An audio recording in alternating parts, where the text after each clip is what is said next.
ये है मगर फूल बन जाऊंगा।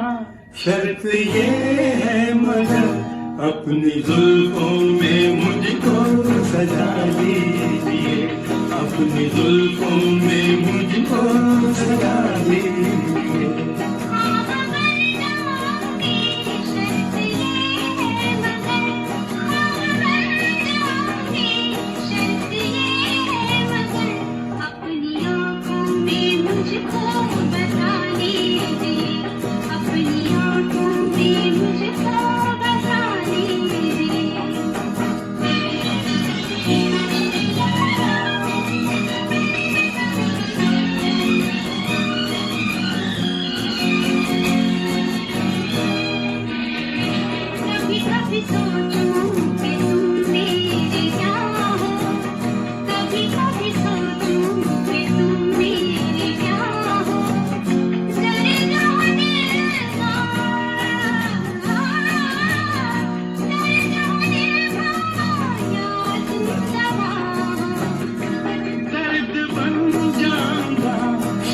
ये है मगर दर्द बन जाऊंगा।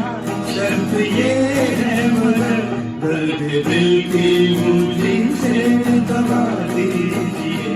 दर्द दिल की मुझे से दबा दीजिए।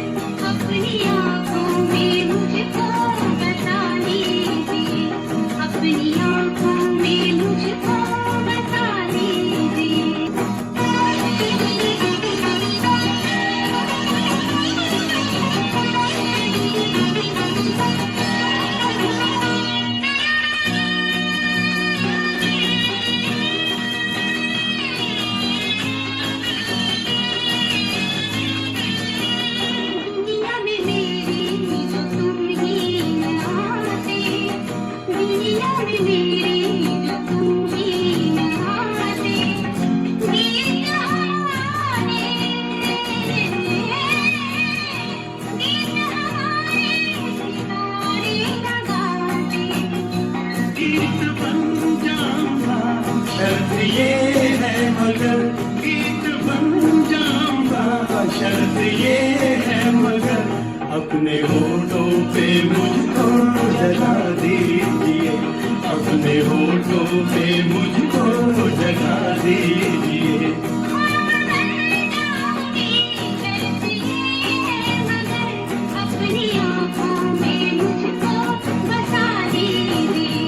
अपनी आंखों में मुझको बसा दीजिए।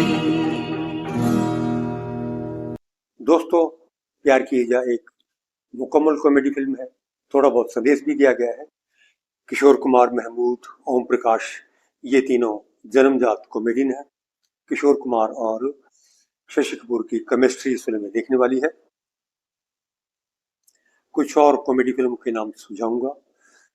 पुरानी फिल्मों में जैसे आई.एस. जॉर्ज की फिल्म जौहर महमूद इन हांगकांग, चलती का नाम गाड़ी, बढ़ती का नाम दाढ़ी, और नई फिल्मों में छोटी सी बात, अंदाज अपना अपना, धमाल 1, धमाल 2, वेलकम, दो, और एक और फिल्म है साई प्रांतपी की फिल्म है वो चश्मे बद्दू, वो देखने वाली फिल्म है।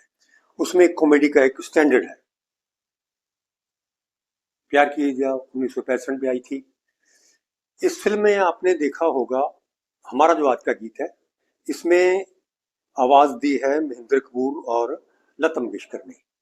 इस फिल्म के बाकी गीत जो शशि कपूर ने गाए हैं वो रफी साहब की आवाज में गाए हैं। सिर्फ यही गीत है जो लता मंगेशकर और महेंद्र कपूर की आवाज में है। इसका एक कारण है। इसका कारण है लता मंगेशकर ने कुछ सालों के लिए रफी साहब के साथ गाना बंद कर दिया था। लता जी चाहती थी कि रिकॉर्डिंग कंपनियां HMV जो उस टाइम पे थी, ओडियन वगैरह, वो उनको रिकॉर्ड की जो बिक्री होती है, रिकॉर्ड बहुत चलते थे, रफी और लता के गाने बहुत बिकते थे, रिकॉर्ड होते थे उस वक्त, वो बहुत बिकते थे।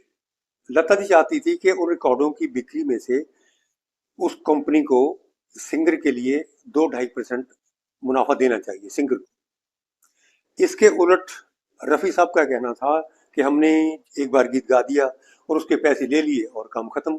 हम क्यों इस झंझट में पड़े। इस बात से लता जी नाराज हो गई, क्योंकि ये काम रफी साहब की मर्जी के बगैर हो नहीं सकता था। तो लता ने रफी साहब के साथ गाना बंद कर दिया 2-3-4 सालों के लिए। और इस फिल्म में जो गीत था, जो भी आपने सुना, वो लता ने महेंद्र कपूर की आवाज में गवाया, महेंद्र कपूर के साथ गाया। महेंद्र कपूर ने ये गाना बहुत अच्छा गाया, बहुत अच्छा निभाया। उस वक्त किसी के ख्वाबों ख्याल में भी नहीं था कि 40-50 साल बाद इंटरनेट आएगा और यही रिकॉर्डिंग कंपनियां अपने गीतों को इंटरनेट पे डाल के, सोशल मीडिया पे डालकर बहुत मोटी कमाई करेंगी। तो लता मंगेशकर इस मामले में बहुत दूरंदेश थी, उनको पता था। मानना पड़ेगा कि औरतें मर्दों के मुकाबले कई मामलों में बहुत समझदार होती है, बहुत ही दूरंदेश होती है, और कुछ तो बहुत ज़हीन होती है, यकीनन बहुत ज़हीन होती है। पिछले वीडियो में मैंने जिक्र किया था कि ताजमहल फिल्म का गीत जो बात तुझ में है तेरी तस्वीर में नहीं, उसमें गुफ्तार की जगह रफ्तार बोला गया है, रफ्तार कहा गया है। आप सही हो, उस रफ़ी साहब ने रफ्तार ही बोला है। गलती कहाँ हुई? गलती हुई रफ़ी साहब के मैनेजर से, जो उनको गीत लिख के देते थे। उन्होंने गलती से गुफ्तार की जगह रफ्तार लिख दिया और रफ़ी साहब ने वैसे का वैसे गा दिया। रफ़ी साहब ने रफ्तार ही गाया है, मैंने 2-3 बार गीत सुना। आमतौर पे ऐसा होता है कि गीतकार वहीं बैठा होता है, साहिर साहब शायद उस दिन नहीं होंगे, तो किसी ने ध्यान नहीं दिया और गीत वैसे का वैसा रिकॉर्ड हो गया, और बाद में भी किसी ने ख्याल नहीं किया। गुफ्तार शब्द, गुफ्तार लफ्ज ऐसा है कि वो आम भाषा में इस्तेमाल नहीं होता, लिटरेरी शब्द है। तो किसी ने ध्यान नहीं दिया, किसी ने गौर नहीं किया, और गाना वैसे का वैसे ही चलता रहा। ये किताब है जाग उठे ख्वाब की, साहिर की किताब है, आप चाहो तो मंगा के पढ़ भी सकते हो। इसमें गुफ्तार लिखा गया है, बेजान हुस्न में कहाँ गुफ्तार की अदा, इनकार की अदा है न इकरार की अदा। इसमें एक और अंतरा भी है, दुनिया में कोई चीज़ नहीं है तेरी तरह, फिर एक बार सामने आ जा किसी तरह। सचमुच ही दुनिया में इस गीत जैसी कोई चीज़ नहीं है।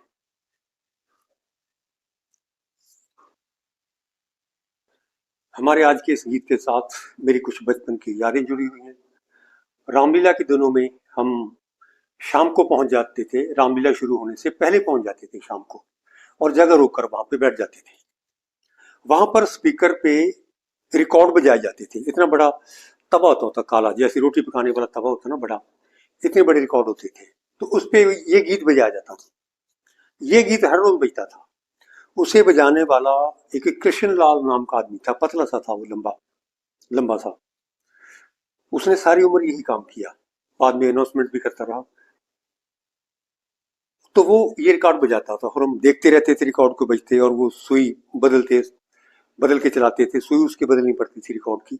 वो कृष्णलाल इस रिकॉर्ड को बजाता था और उसे रामलीला में भी थोड़ा बहुत रोल मिल जाता था।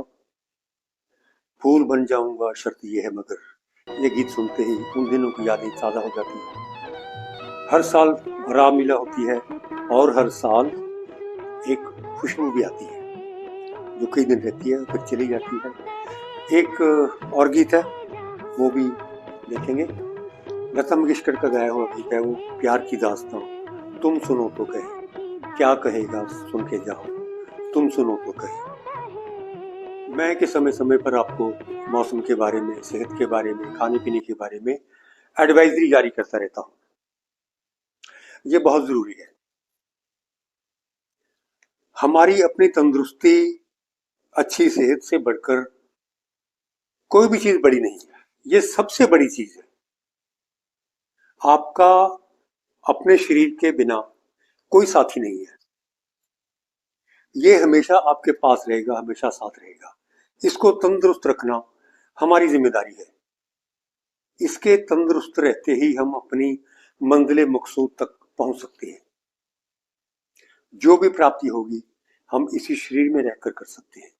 बिल्कुल सादा हेल्दी फूड खाइए, किसी से कोई शिकायत नहीं करना, ये भी बहुत जरूरी है। हमेशा शुक्रगुजार रहिए। खुश रहिए जब तक जियो, जियो तो ऐसे जियो जैसे सब तुम्हारा है, मरो तो ऐसे कि जैसे तुम्हारा कुछ भी नहीं। ये एक राज के दुनिया ना जिसको जान सकी, यही वो राज है जो जिंदगी का हासिल है। तुम ही कहो तुम्हें ये बात कैसे समझाऊं कि जिंदगी की घुटन जिंदगी की कातिल है। तुम ही कहो तुम्हें ये बात कैसे समझाऊं कि जिंदगी की घुटन जिंदगी की कातिल है। हर एक निगाह को कुदरत का ये इशारा है, जिए तो ऐसे जिए जैसे सब तुम्हारा है।